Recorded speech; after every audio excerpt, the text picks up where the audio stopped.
आदाब नाजरीन, valley online पे एक बार फिर आपके साथ हम जुड़ चुके हैं। आज हम आपको एक और मेहमान के साथ रूबरू करवाने की कोशिश करेंगे। हमारे साथ जो मेहमान हैं वो किसी इंट्रोडक्शन के मोहताज तो नहीं है। नेशन बिल्डर आपने सुना होगा, जो कौम को एक दिशा देने के लिए, कौम को दिशा देने के लिए एक अहम किरदार अदा करता है। तो मेरे साथ जो शख्सियत मौजूद है, रामकृष्ण जी, ये रिटायर्ड लेक्चरर हैं। वो 2010 में जो है ये रिटायर हुए हैं। उसके बाद जो है इन्होंने काफ़ी कारनामे करके दिखाए हुए हैं। रामकृष्ण जी का ताल्लुक़ ज़िला रामबन के बटोत से है। नाजरीन, आपको बताना चाहेंगे, रामकृष्ण जी एक पोइट भी हैं और रामकृष्ण जी एक राइटर भी हैं। इन्होंने भगवत गीता जो है उसे तो संस्कृत में आमतौर पे लिखा जाता है और हिंदी लैंग्वेज में लिखा जाता है, लेकिन इन्होंने डोगरी लैंग्वेज में उसको जो है लिखा हुआ है। और वो शख्सियत आज मेरे साथ मौजूद है, उनसे हम आपको तारुफ करवाने की कोशिश करेंगे। वैली ऑनलाइन में आपका खैर मकदम है।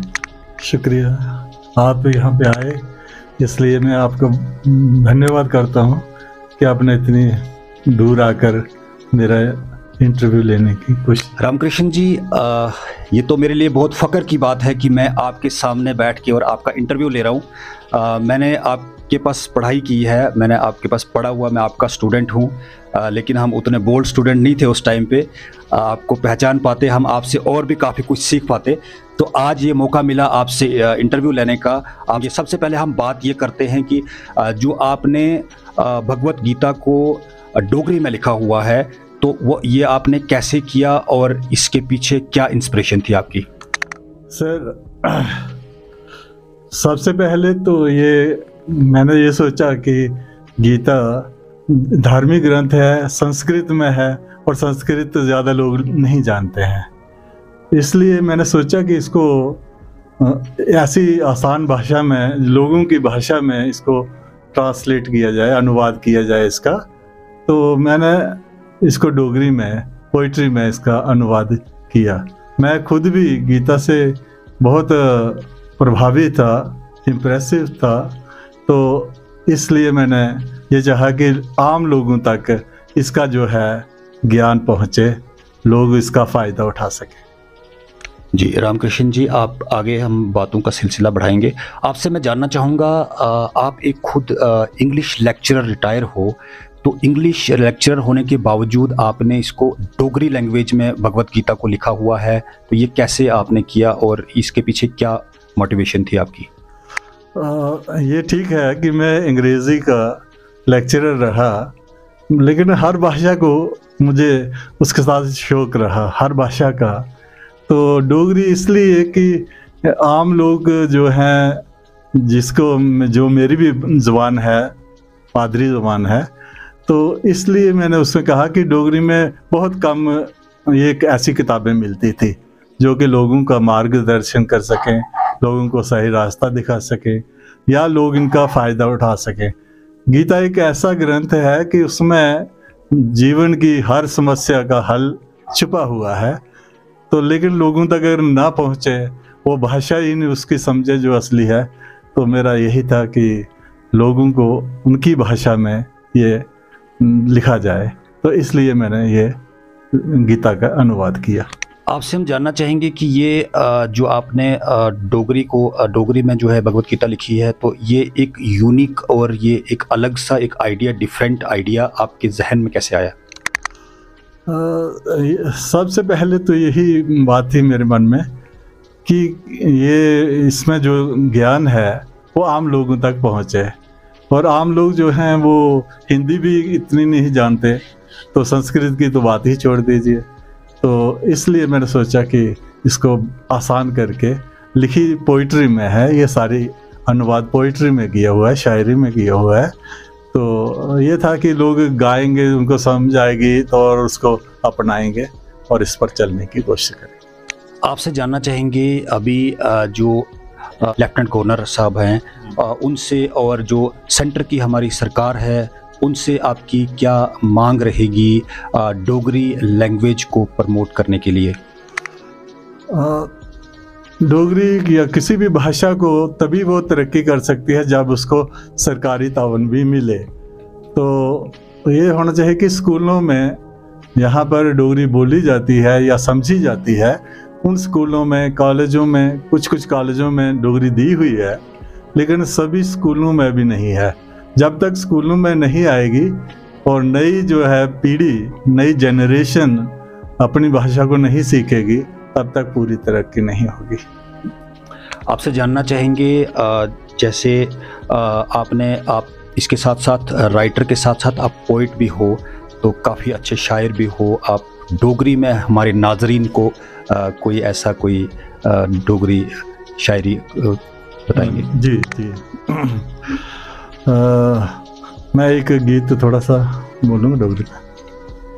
अस भारत ना दे बागा दे फुल सारे न, अस भारत ना दे बागा दे फुल सारे न, हिंदू मुस्लिम सिख ईसाई प्यारे प्यारे न, अस भारत ना दे बागा दे फुल सारे न, अस भारत ना दे बागा दे फुल सारे न, अपनी अपनी खुशबू है ते अपना अपना रंग है, अपने अपने तौर तरीके अपना अपना ढंग है, सबने इत्थे बखरे बखरे रंग खलारे न, हिंदू मुस्लिम सिख ईसाई प्यारे प्यारे न। बहुत बढ़िया, बहुत बेहतरीन। आपसे मैं जानना चाहूँगा, कोई आपका उस्ताद या कोई गुरु, कोई गाइड है आपका जो आपको इस काम में आपकी मदद कर रहा है? जी नहीं, मैंने खुद ही ऊपर की प्रेरणा से, इंस्पिरेशन से है, गॉड की इंस्पिरेशन रही।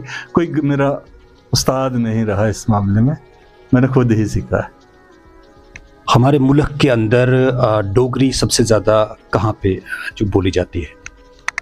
यहाँ पे डोगरी जो है हिमाचल के इलाका चंबा, कांगड़ा, जम्मू कश्मीर, कठुआ, जम्मू, सांबा, पुंछ, राजौरी, रामबन और कुछ इलाका, तो इसमें ये ज़्यादा बोली जाती है। आखिरी सवाल आपसे हम करने की कोशिश करेंगे।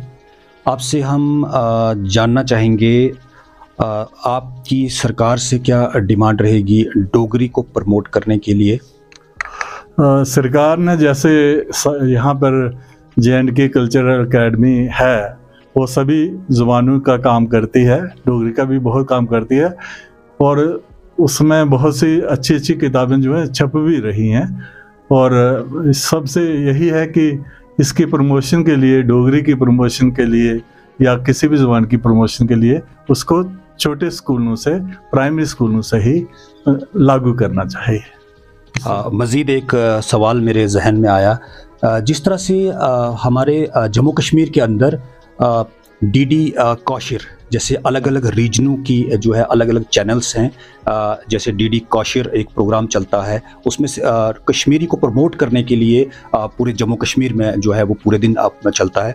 तो आपकी कोई डिमांड रहेगी कि डोगरी का भी कोई ऐसा कोई चैनल चाहिए, ऐसा कोई सैटेलाइट कोई ऐसा कोई चैनल हो, कोई इस्टेब्लिश हो जम्मू कश्मीर के अंदर, जिसमें डोगरी के प्रोग्राम चले और डोगरी ज़बान को जो है और फ़रोग मिले? जी, डुगर चैनल शुरू होना चाहिए। जैसे कश्मीर में काशिर चैनल चलता है और उसमें कश्मीरी भाषा को अच्छा मौका मिलता है, इसी तरह से डुगर चैनल होना चाहिए जिसमें डोगरी और उसके साथ जो उसकी उपबोलियाँ हैं वो उनको मौका मिलना चाहिए। इससे कल्चर जो है, लोगों की भाषा का भी काफ़ी जो है विकास होगा और लोगों तक भी पहुँचेगी, लोग इससे जुड़ेंगे। आपकी 2010 में सबकदोश होने के बाद आपने तकरीबन 14 साल का जो सफ़र है उसमें आपने क्या किया? सर, सोशल काम और लिखने का ज़्यादा काम किया। मुझे बड़ा शौक़ था पहले कि कुछ ना कुछ मैं करूं। जब सर्विस में था तो तब इतना टाइम नहीं मिलता था। लिखने का काम पहले से शुरू था, लेकिन छपवाने का काम नहीं हो रहा था। फिर ये सारा काम जो है छपवाने का ये मैंने रिटायरमेंट के बाद ही किया। तो आखिरी सवाल आपसे हम करने की कोशिश करेंगे, जो हमारा यूथ है, आजकल का जो यूथ है, जो इंस्पिरेशन आपकी तरह जो शख्सियत हैं, उनके लिए आप क्या कहेंगे, और जो इस तरह के राइटर हैं, जो पोएट हैं, उनके लिए आपका क्या मैसेज रहेगा?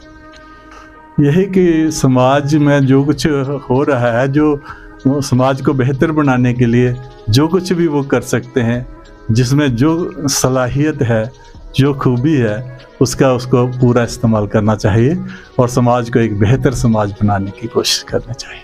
इनसे हमने इंटरव्यू के हवाले से पूरी जो इन्होंने तफसील से बताया कि इन्होंने भगवत गीता जो आमतौर पे संस्कृत में लिखी जाती है या हिंदी में लिखी जाती है, तो इन्होंने ऐसा कारनामा करके दिखाया, इसको डोगरी में लिखा इन्होंने, और ये राइटर के साथ साथ पोइट भी हैं, और इन्होंने जो डोगरी लैंग्वेज को जम्मू कश्मीर में प्रमोट करने के लिए भी इन्होंने LG एडमिनिस्ट्रेशन से इन्होंने गुहार लगाई। और आप देख रहे हो वैली ऑनलाइन, मुझे दीजिए इजाज़त, शुक्रिया।